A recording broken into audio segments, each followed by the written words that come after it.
আমি আমার মাকে আমার স্বামী বৃহস্পতিবার দিন টাকা এসেছে তো বলছে যে তুমি ব্যাংকে চেক দিয়ে দেখো যে টাকাটা গিয়েছে তো গেলে আমার ভুলবা। এবার আমি এখান থেকে 80 টাকা তুলি নিই, শুনি টাকা তুলি নিই, যাই আসি, আমার মনে কোনো ইয়ে নেই। আমি ডাক্তারের কাছে যাবো, আমার মার বাড়ি এখানে, আমার আব্বার কাছে ভ্যানে তুলে দিয়েছি, মাল নিতে এসেছে চলে গিয়েছে। এবার মা রান্না বাড়া করে আমি খাইয়ে দাইয়ে বিকালবেলা থেকে মেয়ে নিয়ে ভাত খানি বাঞ্জনি বাই চলে আসি। আর এই ডাক্তারের কাছে গেলে পরে দুনিয়া সিরিয়াল হয়, বাইশটা মানুষ জ্বালায়। ওই জন্য বলছি নানার সাথে চলে যাবো, আমি তো নানিকে এবার যাবো, বিকালবেলা থেকে একবারে বাইশন দেবো। এবার আমি বলছি ওই ভাইয়ের কাছে যাই, একটু শুনে দেখি তো ভাই আপনি একটু কালকে ম্যানেজার বলবেন, আর না হলে একটু চেক দেবেন যে টাকাটা এসে আমার বলবেন। এই 5 মিনিট 6 মিনিট আসলে কিছু নাই, আমার বলছি স্যার ওই ভাইয়া বলছে। আচ্ছা, আমরা তো একটা ভিডিও দেখলাম যে আপনি ওই ব্যাংকের ভিতরে ছিলেন। হ্যাঁ, গেটে তালা মারা ছিল। তালা মারা ছিল না, ওরা ওই মিথ্যা কথা কইছে কথাটা। আর ওই ভাই এখানে বসে আছে ব্যাংকের ভিতরেই, আর দুইজনা চেয়ার বাইতে বসে কথা বলছি যে আপনি দেখবেন। তো ভালো মন্দ কথা জিজ্ঞেস করলাম, ভাত খাইয়েছেন আমার ভাই। ইনি কি পদে চাকরি করেন এখানে?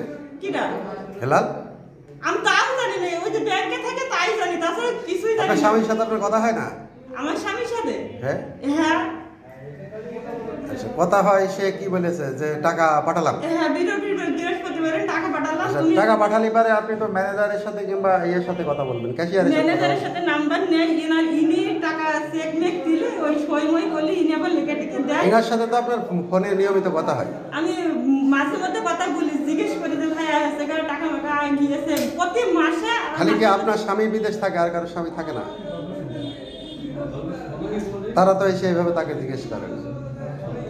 আপনি কি গ্রামের আর কারো আর এক স্বামী বিদেশ থাকে, তাদের সাথে পরামর্শ করেননি যে তোদের টাকা পয়সা কিভাবে আসে? ওদের আসে, ওরাও আমাকে তোলে, আর বেশিটা দিক আসে। কিন্তু আপনি ভিতরে গিয়ে প্রায় অনেকক্ষণই ছিলেন। না না না, আমার মামিদের সামনে আইছি 10 মিনিটও হবে না।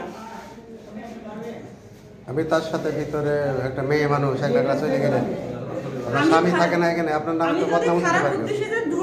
কেউ তো আপনাকে মিথ্যে ভাবে বদনাম দিতে পারে নাকি?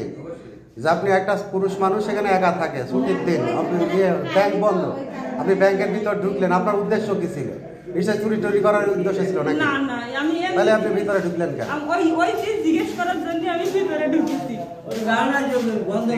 ব্যাংকে টাকা তুলতে কি হয়েছে বলো তো? ওই ছেলেরা বলেছে যে ভাইয়ের থেকে টাকা এসেছে, বিশেষ করে দিন টাকা এসেছে, আপনি কালকে চেক দিয়ে দেখেন 5 মিনিট খালি। আর বইটারা এসে গেটে দাঁড়াতে মনে হয় একা নিয়ে কথা গেটে দরজা দিয়ে ওই সাইডে দরজা দিয়ে ওই সাইডে দরজা দিয়াই এইভাবে দিয়াই আর আগুন মেরে দিয়া, আর বলছে তালা মারা মারা কিছু নাই, বলছে তালা মারা। ওই ভাই ওই যে মুখে দাঁড়িয়ে ওই বসেছে, বলছে যে তোরা কি করছিস? আমি বলছি যে ভাইয়া 10 মিনিটও হবে না বাড়ি, এর ভিতরে ঢুকে খালি ওই ছেলে খালি বলেছি যে ভাইয়া রবিবারের দিন কালকে একটু টাকার চেকটা একটু দেখবেন, দেখে আমার বলবো টাকা আসলে আমি নিয়ে যাবো। এই কথা বুঝলে মনে করো যে বসেই রয়েছি, আর ওই ভাইয়ারা এসে একবার দরজা দিয়ে ডাকছে, আর ওই ভাইয়া উঠে গেল। তো বলছে একটা মেয়ে আছে, এবার মেয়ের কথা শুনি আমি ওই গায়ে পিস পেতাম, বলছি কি হইলো ভাইয়া? তো বলছে এখানে খারাপ কাজ করছে কিনা? আমি বলছি আমি কোনো খারাপ কাজ করিনি, তো আমি খালি এই কথাটা বলেছি।